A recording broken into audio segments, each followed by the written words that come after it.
Welcome back, everybody, to the Traitors Around the World podcast. I'm, of course, your host, Pooya and Brian. With me is my co-host, Brian Scally. And with us today, we're joined by Mary. Mary, how are you feeling at this hour? You know what? I'm feeling actually okay. I feel like I made myself proud on TV and I went as far as fate wanted me to go. So, Mary, coming into this game, how familiar were you with the Traitors, like as a concept, as a show? Had you watched any of the other seasons? I watched the American version and then I started the other versions, but when I was like, these challenges are all the same, I didn't want to like overhype the challenges knowing that they'd probably be the same in mine. So I just watched the American one. But it was like a hype show. It's one of those shows that when I was watching it, I was like, oh, even if you don't like reality TV, this has like Desperate Housewives level drama. You know what I mean? As someone who is rewatching Desperate Housewives, I definitely know what you mean. Me too. As soon as I got home, I was like, I know what I need to like decompress. And then Time of Desperate Housewives. Yeah, and the narration on the season definitely gives that Desperate Housewives vibe as well, for sure. I felt that. Yeah, I felt that. So coming into the show, were you hoping to be in the traitor spot, or were you content with going on that faithful journey? I was happy just to be on the show, to be honest. But I definitely like. I think everyone wants to go in as a traitor because like well, $100,000. You know, that's life-changing amount of money. But I definitely would have been a really, really terrible traitor. Like so bad. I would have been crying left, right, and center. I was just saying the other day, like if I was in the traitor's tower, I'd be like, okay, so it's time to murder this person, and I just like I would be the worst, just the worst. So I'm glad that I was a faithful, so I could just play as myself. Wow, that could have been some good TV, though. Yeah, for sure. It's very interesting to hear you say that because it sounds like a lot of your castmates had put you in that traitor spot for predominant portion of the season. What do you think it was about your demeanor that gave that to them? I just think I'm a big, loud personality and confident in my like reads and what I was saying about people. And I think like the problem with not the problem, but the thing with the traitors is the more confident you are, the more suspicious you are. And yeah, I guess and I was correct sometimes. So I feel like that's probably what it was.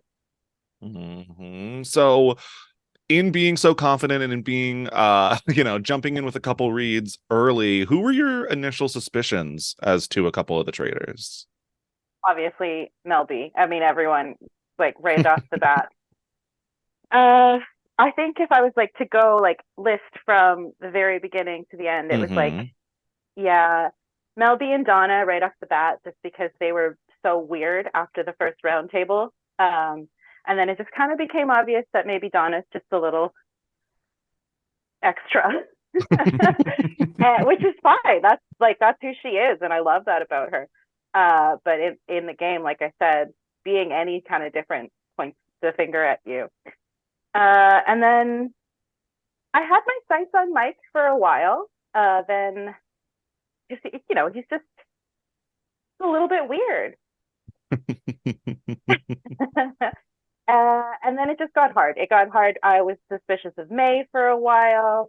I was suspicious of Mel A because, well, one, because I kind of heard that she was throwing my name around, and I was like, why are we best friends? Like, we're best friends. And now I hear you're saying my name, so maybe you're a traitor. Yeah. And Leroy, because I just had this thing about these two first responders, a 911 operator and a firefighter. You need to be calm in not calm situations. And I was like, this is a not calm situation. And these two people are like, and so like, that's just suspicious. Yeah, I feel like that's a very good call because you're gonna imagine they're gonna put someone who's very composed in high stress situations to be put in that team, so that if the other two are not that good or if the other one is not that good, they can like remain calm. So I think that's a very good read from you there.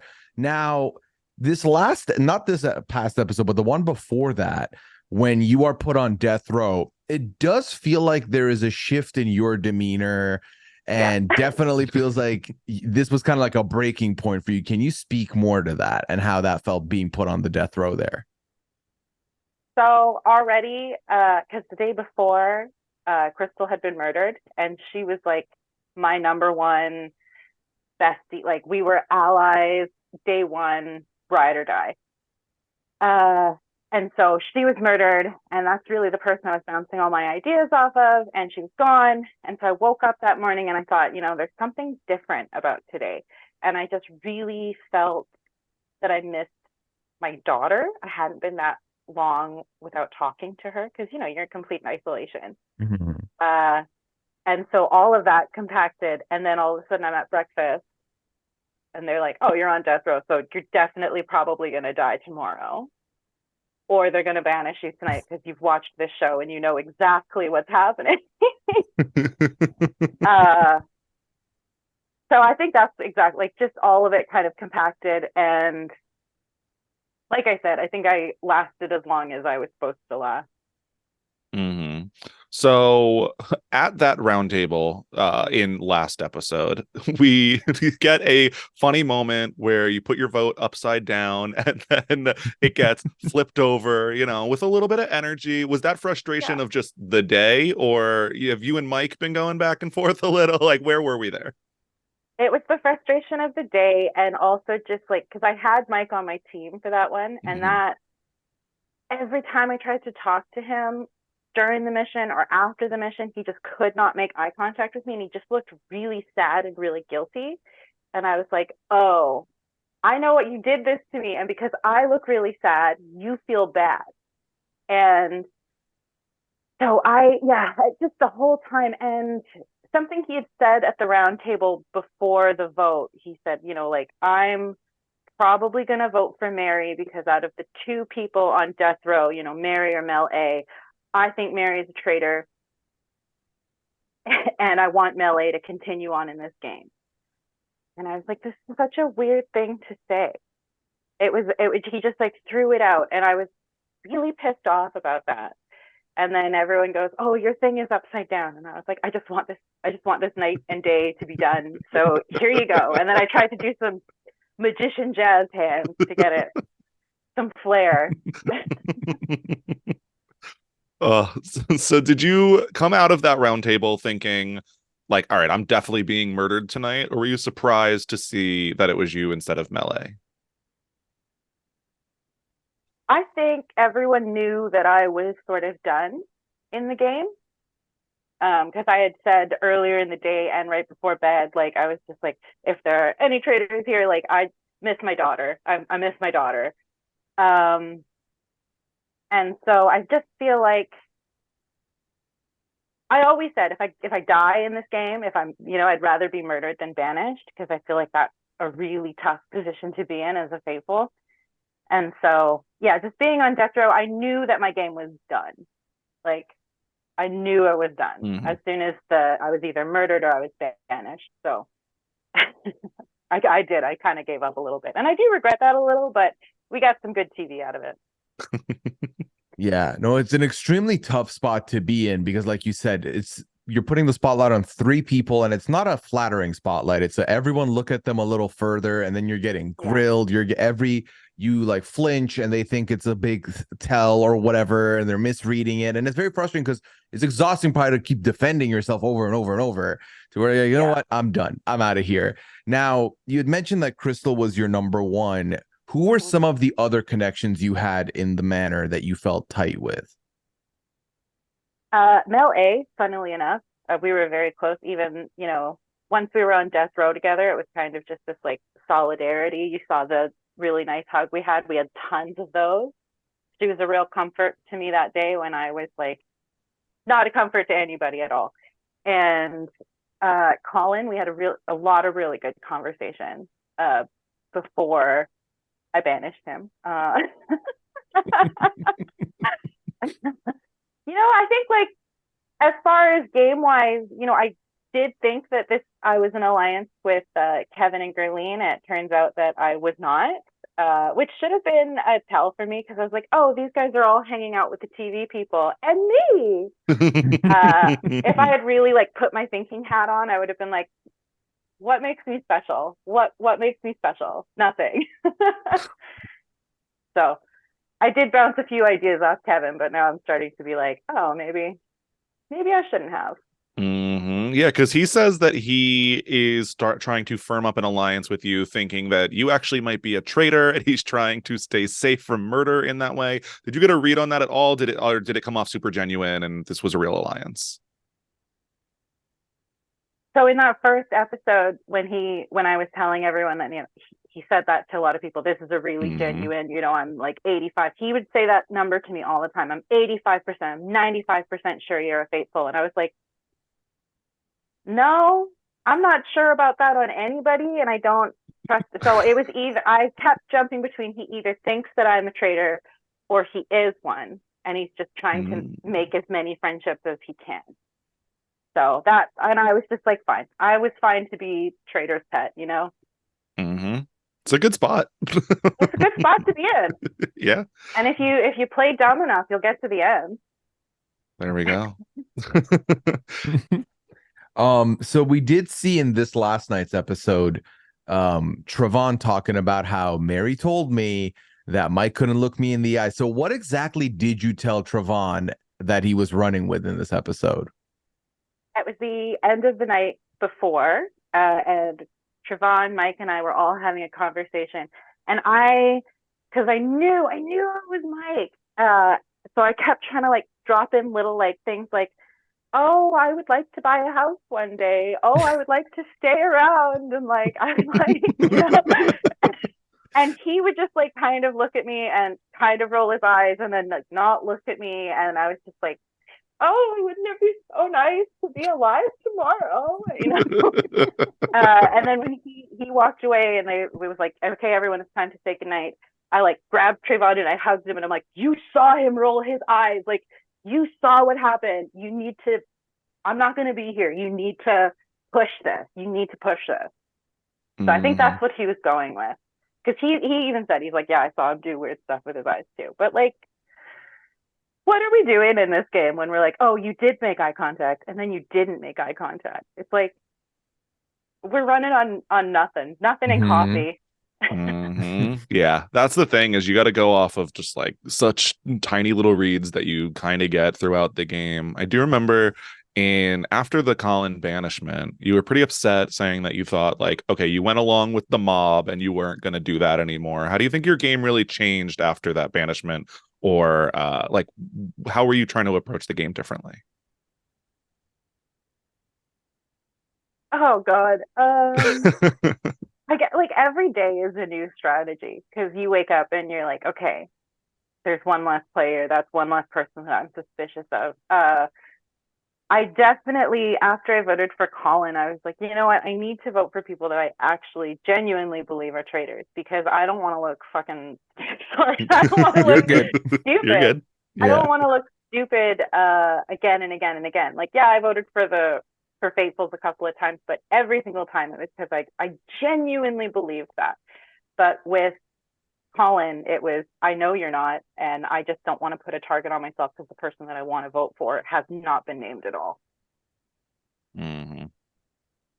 So ultimately, my final question for you, Mary, is if the traitor gods send a letter over to your place and say, it's round 2, time for redemption, are you taking the call, or are you like, you know what, I'm good. I'm good. You know what? I would do it. Any reality TV I would do again. It's one of those truly horrible but truly wonderful experiences that that you have to do it to believe what is happening. But yeah, I would absolutely do it again, and I would be way more mentally prepared to be away from my family. I might bring more pictures of them. That might help. There we go. Well, Mary, thank you so much for your time. We do appreciate it, and sad to see you go, but maybe we'll see you back on another show. Who knows? I hope so. Have a great day, you guys. Thanks for having me. You too. Take care. See you later. Hello, everybody, and welcome back to the Traitors Around the World podcast. I'm your host, Pooya and Brian Scally. With me is my co-host, Brian Scally, and we're joined here today by Melissa. Melissa, how are you feeling at this hour? I'm feeling much better this afternoon. Thank you for asking. Of course, happy to hear that. Now, Melissa, the first question I wanted to ask you is, how familiar were you with the Traitors franchise before starting the game, and which seasons had you seen if you had been watching it? So when I found out that I was a contestant on the show, I did my research. So I got, I got to get the knowledge. If there's knowledge out there, I got to figure it out. So I watched the US, the UK, and the Australian version. So 3 of them I watched from beginning to end. Nice.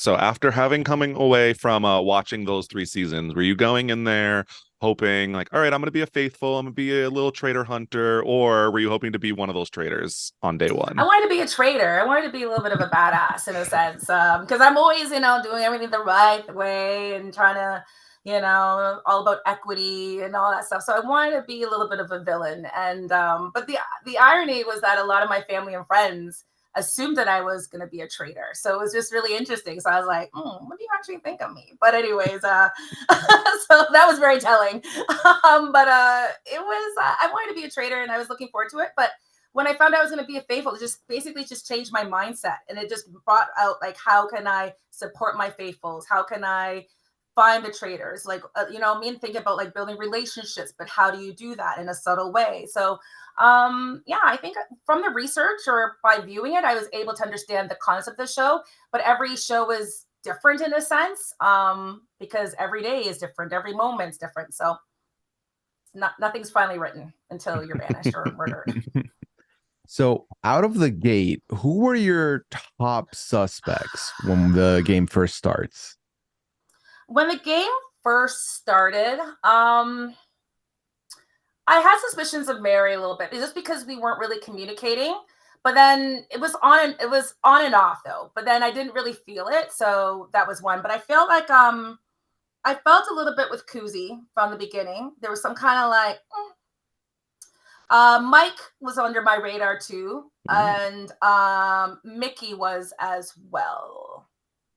Right at the beginning, but again, it changed. It changed. I wish that the morning is different, the afternoon's different, in the evening. Like it is what it is. But I think those were the ones that stood out to me a little bit.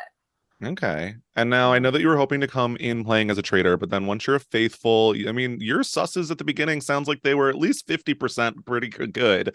Were you coming in and starting to play like really active at the beginning, or did you give it a couple rounds? Like how did you approach being a faithful early on? I was active from the jump, I believe. If you look at the explosion, the first one, challenge, you can see everyone was talking about, oh my gosh, you can see your teacher leadership, cheering everyone on and having a loud voice.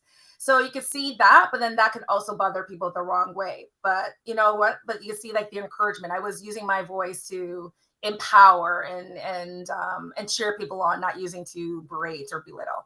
So I think from the beginning I was good for episode 1 and 2, and then I got quiet around episode 3 and 4. Okay. So last episode, we saw that you were put on death row alongside Mary and Kevin. How did that feel? How did that impact your game when that news falls into the breakfast room with everybody? It woke my black ass up, basically. I was like, if you look at everyone, you see Kevin, and then you see Mary, and then you just see me just like, all right, here we go. It was just like all of a sudden I was just like, all right, it's on. So for me, it was just I do not regret being on death row. It allowed me to showcase my voice because I have been hidden a little bit with the storyline. And it just allowed me to wake up and then play the game because From the other seasons or the other Traitor franchise, you'll notice anytime the death row, we know usually what happens. Everybody suspects, and that whole strategy that people think, right? So I knew right then my time was limited, and I would be grateful just to do what I can, not to create chaos, but just to leave some crumbs. But I don't think I left crumbs. I think I left loaves of bread, but people just didn't want to make any sandwiches, if you understand. So it is what it is. Yeah, definitely see that. Once you end up on death row, you do talk to Kevin about how you don't think that a traitor would be acting in the way that he was acting. Was that because you genuinely trusted Kevin, or it was like, all right, I need to keep him around to get murdered tonight instead of me? Well, I didn't trust Kevin to a sense. We didn't have any allyship or anything. Like he mentioned, there was a division of the house, and for other reasons known, and just it's so funny about that. But anyways, I didn't trust Kevin as to watch my back, but I trusted his insight and his experience, and I knew what he was doing was not going to be traitor actions. Like, come on now, and like I said in the show, like. His actions, he put himself out there. And when you put yourself out there, you're putting yourself at risk. We all know that. We know it's the playground. If there's something going on, you try to hide. If you're in the classroom, teacher's asking for someone to volunteer, everyone divert. So we know how that works. It's a natural way from childhood or whatever. So we know that. But he was an asset. So I seen that. I just wasn't able to hone in on our relationship or sportsmanship, just because we just had two different allyship in the house. The house was divided, and he did mention that. So when we got to the round table, because first in the challenge you had said, I'm going to save my voice. I'm going to save where I'm going to bring my energy. It's going to be at that round table. And you delivered, you full delivered at this round table. How tense was that round table for you, knowing you're on death row as well? I didn't feel... Last night I felt tense. The night before, I did not feel when Kevin was was Kevin banished? Yeah, that was the night that Kevin was banished, right?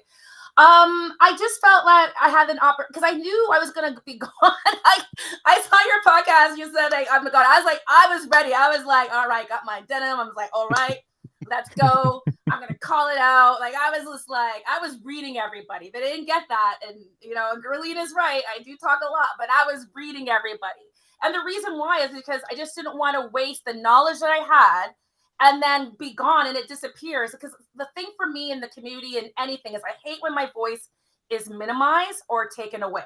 So if my voice and my knowledge can be used, then I want it to be useful for the faithful. So that's where I didn't feel, I was almost like my last supper. my last round table. That's what I thought it was, to be honest. I didn't think I was going to come back the next day. Okay. Yeah. So was this the first time that you felt like your name was on the chopping block in any type of serious way, or had your name come up at all in previous rounds? My name hasn't come up in previous rounds, and May mentioned that, and I do agree because I know how it would look. So when May said, well, people's names haven't been mentioned, and then she couldn't really say that I was under the radar because I was putting myself out there, but you know what I mean? But being in that group with Gerline and Kuzi and Leroy, because our names were not even, not even mentioned really at the round table. So that was telling. So that also showed that I was playing a good game, that my name, and I was waiting for it. So that was a telling thing. But then I was waiting to see how people would use that information against me. Right. So, yeah. Yeah, I will say when the episode started and you made it to breakfast and Mary did not, I was shocked. But then I was even more shocked as the episode goes on, because so in the last episode, right after the round table, we see you talking to Leroy and you're like, Leroy, listen. Talk to me, brother. Go ahead. Listen, Mike brought up, like Mike and Kuzi were the two names Kevin brought up. We need to keep an eye on that. Then the next episode, Leroy's talking about how you're trying to manipulate him. What went wrong here? Where did we go wrong? I don't know what went wrong with that. I felt like he wasn't, like, we had conversations prior and I felt that he wasn't listening to me. And like I said, there was a time that I was quiet in episode 3 and 4. And that's because I was going through my own, being honest, I was going through my emotional turmoil, right? So I felt some anguish and I was, going through my own stuff. So I was a little bit reserved. I just didn't want to impact anyone's game and whatever. So I just played. I was loud and proud, and then I was quiet and subtle like the other. So I can play two roles, as you can see. But the fact that he was not listening or did not trust me, or like even the fact that he said that when he went to Donna, says he wants somebody consistent. I was like, consistently inconsistent. Like that's basically what you wanted, and that's what you got, right? So the fact that I put myself out there and I gave, and that's where even too, like, we lost our lines. We were good at the beginning. And again, I, again, removed myself just to reflect. And that's probably removing myself allowed me to also get far in the game because I was able to see the interactions because Kuzi was his sidekick then and Kevin was his sidekick. Like I said, the house was divided. So it's for me now just to observe and see how everyone works, right? But the fact that I gave him the tools and I even said to him, if I make it the next day, we need to work together. And then the next day, I'm trying to connect it a little bit. And then he was still still talking about things that happened in episode 3 that was for us, and like whatever. And then my actions, how I was not as active in episode 3 and 4. And everybody can see that because you didn't really see me that much. So, because I didn't really do anything, I just kind of like sat there, right? So it was like using that against me, but also not knowing that I explained that. And I was very transparent with that. So I was very disappointed. But then again, I'm not disappointed because if I did get murdered that night, at least the brother had some tools and hopefully he was able to do something with it. So again, but he did something with it by using it against me.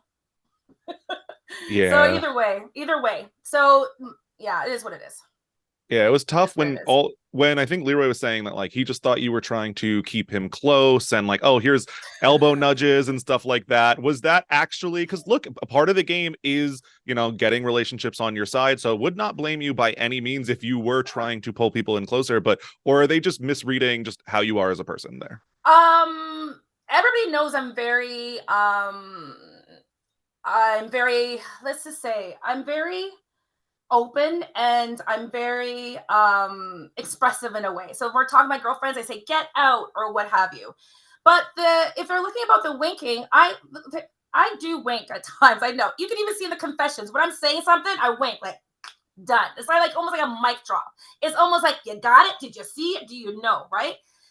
That's just the way I am. And it's because even too, when you're at the club and somebody is looking at you, we don't want to be like, whatever. You're like, you do the whole thing, you point with your mouth, all that kind of stuff. So I was just saying, like, it's just really interesting that the tools I was using to help those people was a traitor would not intentionally wink at somebody because you're putting yourself out there. So for me to help faithfuls, I felt that it was just using, again, it was something trivial that they made it something so intense and used that as a way to remove me from the game over that. And it's just really unfortunate because even too, as an educator, like I had students who are going through their own stuff.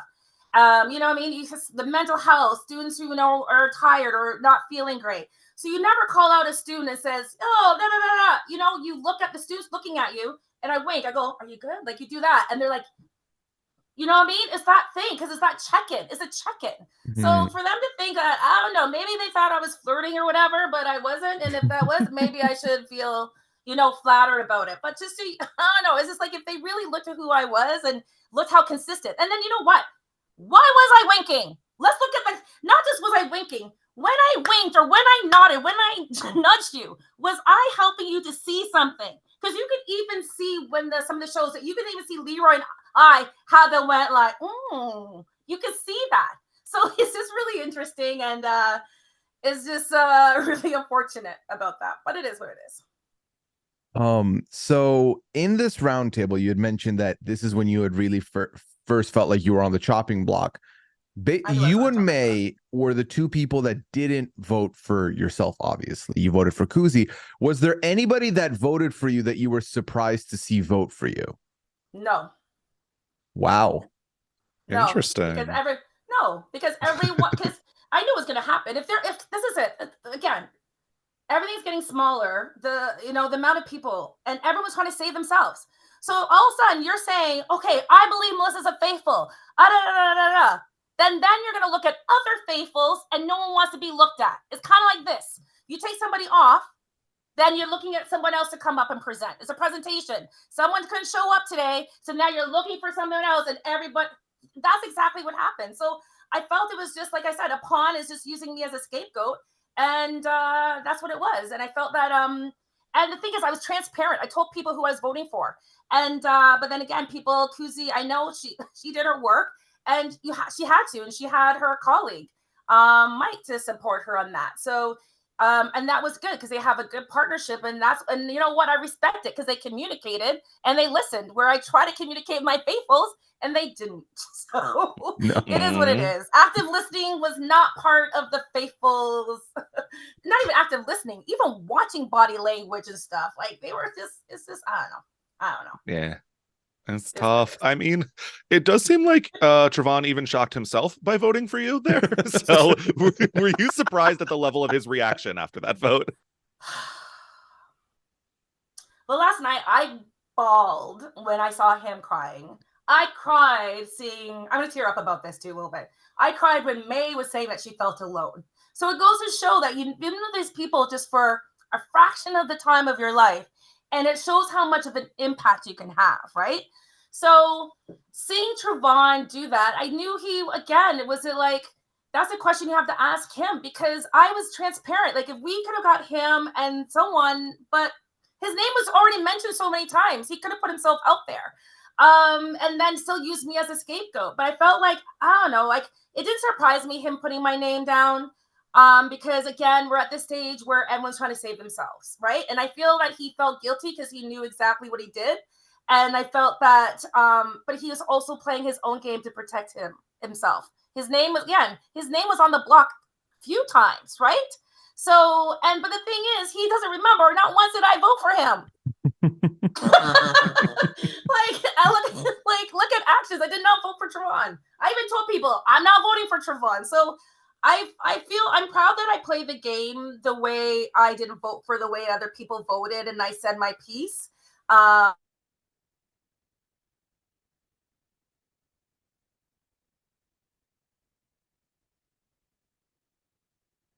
one's going to save me, because then that means everybody's going to look at them.